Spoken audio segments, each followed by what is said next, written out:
안녕하세요. 초보식물남자 초식남이에요. 제가 3년 동안 노하우를 쌓아온 그 식물 번식에 관한 궁금증 알려드리도록 할게요.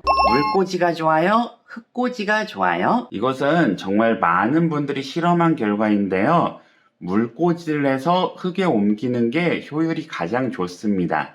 그럼 왜 흙에 꽂아서 식물을 번식하는지 알아봐야 되겠죠? 물꽂이 같은 경우에는 뿌리를 받은 다음에 흙에 옮겨야 돼요. 근데 그 과정에서 식물이 탈락해서 죽을 수도 있고 과정이 한 번 더 있기 때문에 번거로운 감이 있습니다. 하지만 흙꽂이 같은 경우에는 처음부터 심어 놓기 때문에 그 과정이 번거롭지 않고 식물이 뿌리를 내리면 자연스럽게 그 상황에서 적응이 됩니다. 흙꽂이 같은 경우에는 습도를 유지시켜줘야 되고 비료 성분이 없는 무비상토라는 걸 이용하셔야 돼요.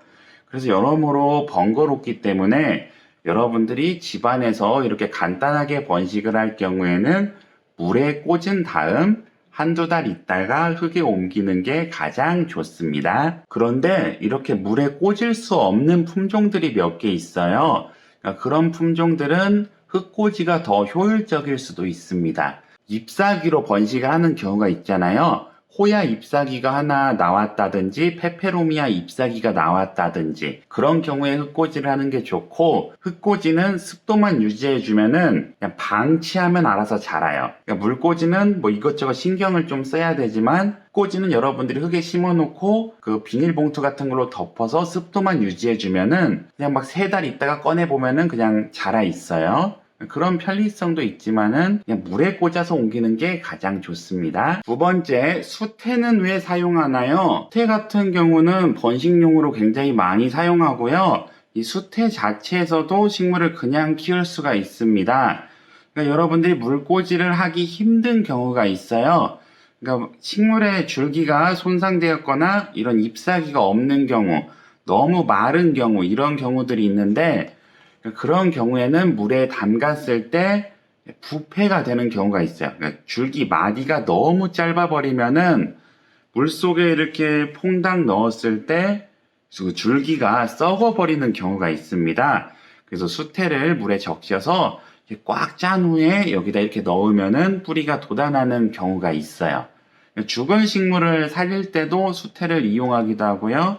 대부분은 번식할 때 이용합니다. 요 행인식물 볼을 만들 때도 이용하고요.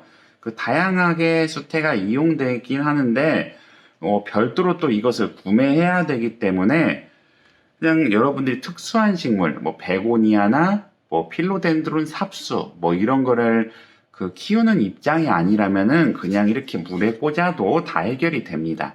저 같은 경우에는 필로덴드론도 다 물에 꽂아요. 굳이 수태를 사용하진 않습니다. 수태의 장점은 식물의 줄기가 썩지 않을 확률이 올라간다. 물꽂이를 할 수 없는 경우 수태를 이용하시면 되겠습니다. 그래서 그 번식통이라고 해서 그 반찬통이나 뭐 큰 리빙박스 같은 곳에 이렇게 펄라이트나 수태를 깔아서 거기에 잎사귀나 줄기를 넣어 놓으면은 한두 달 있다가 열어보면은 습도가 유지되기 때문에 식물이 번식이 되는 경우가 많아요. 약품을 꼭 사용해야 되나요? 네, 약품 같은 경우에는 밝은 촉진제라고 해서 그 약품이 따로 있는데 굳이 그런 걸 사용하지 않아도 식물의 뿌리가 잘 나오더라고요. 만약에 사용한다면 더 잘 나왔겠죠?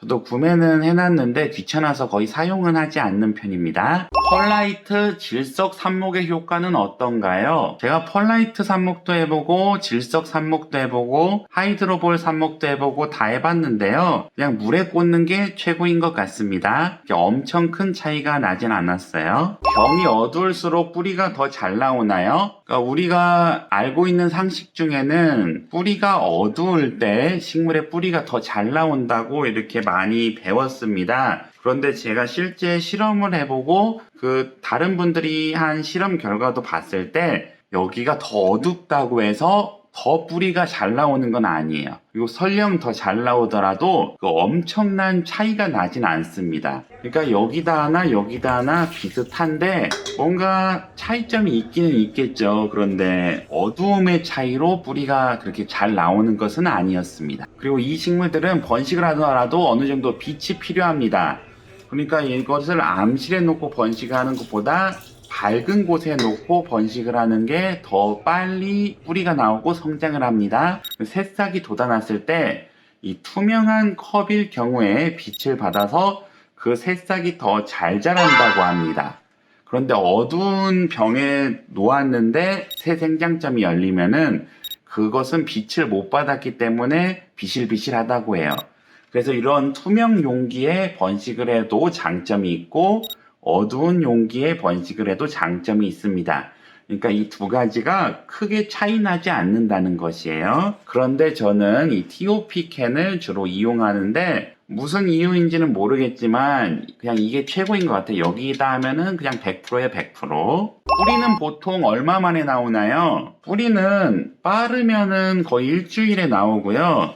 좀 늦게 나오는 품종 같은 경우에는 거의 한두 달이 걸리는 경우가 있어요. 그리고 나무 같은 경우에는 한 달 정도 걸리고 그 페페로미아나 마란타 같은 경우에는 일주일이 걸립니다. 근데 여러분들 뿌리가 나왔다고 해서 성급하게 흙에 심으면 안 돼요. 그러니까 최소 한 달은 기다려 주셔야 됩니다. 그러니까 뿌리가 나오고 이 뿌리들이 물속에서 막 나왔을 때 이제 흙에 옮겨 심어줘야 하는 거예요. 물론 조금 나왔을 때 옮겨도 되는데 그 과정에서 녹아서 죽어버리는 경우가 있어요. 좀 신중하게 좀 늦게 옮기는 게 좋습니다. 그리고 이 수경 재배 기간이 한 달, 두 달, 뭐 1년 이렇게 너무 길게 돼버리면은 이 뿌리가 수중화가 돼서 그 흙에 옮길 때 또 죽어버린다고 하네요. 그래서 어느 정도 수경 재배를 하고 흙에 옮겨야 된다고 해요. 이 상태로 계속 키워도 되는데요. 이게 너무 짧았던 그 식물인 경우에는 자라는데 문제가 있더라고요.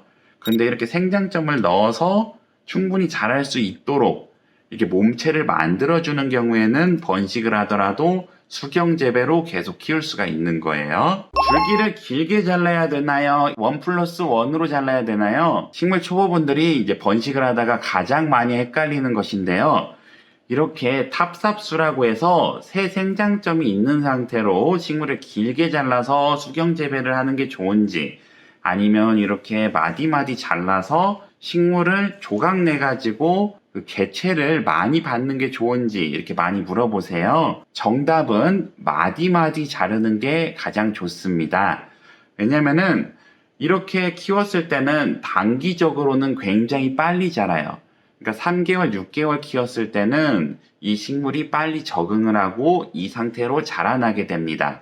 하지만 여러분들이 조각조각 냈다면은 초반의 성장 속도는 느리지만 이게 1년, 2년 이렇게 지나갔을 때 N배의 성장률을 보입니다.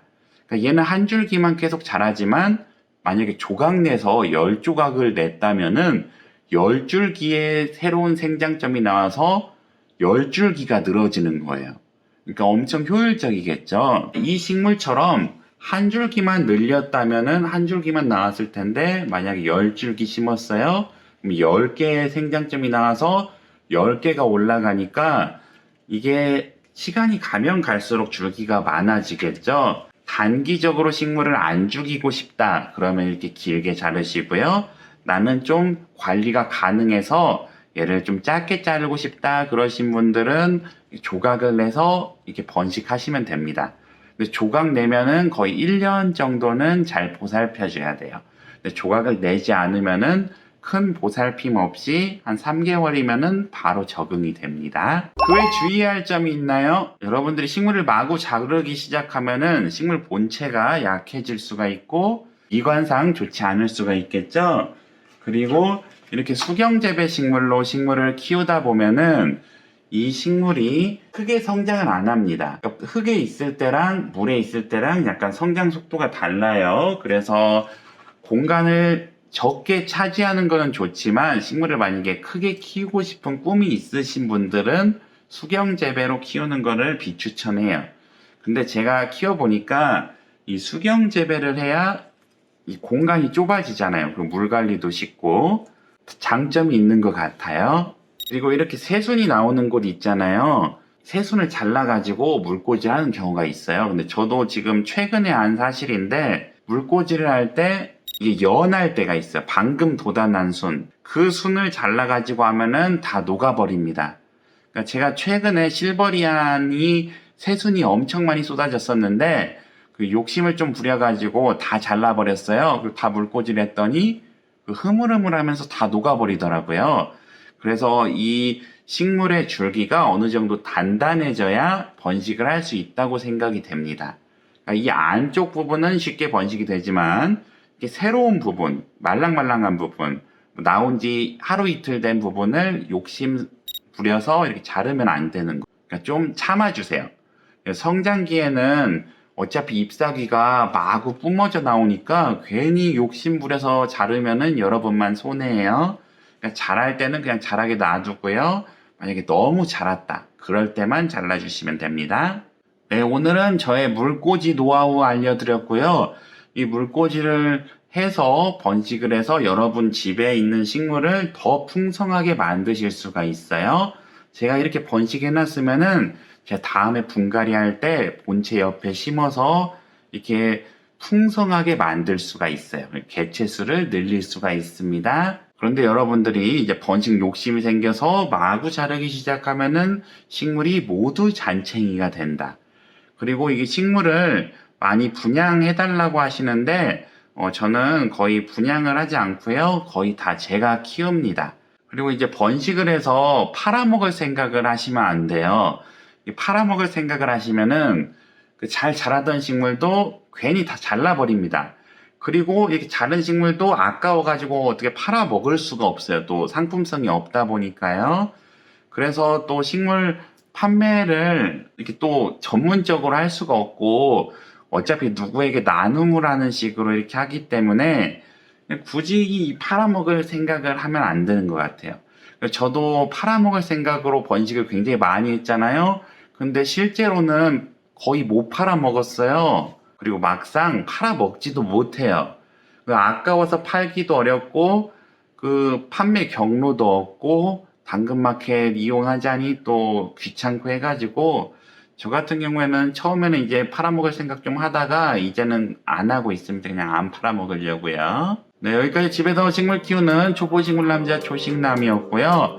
오늘은 식물 번식에 대해서 한번 이야기해봤습니다. 오늘 내용이 유익하셨다면 좋아요 부탁드릴게요. 영상 시청 감사합니다.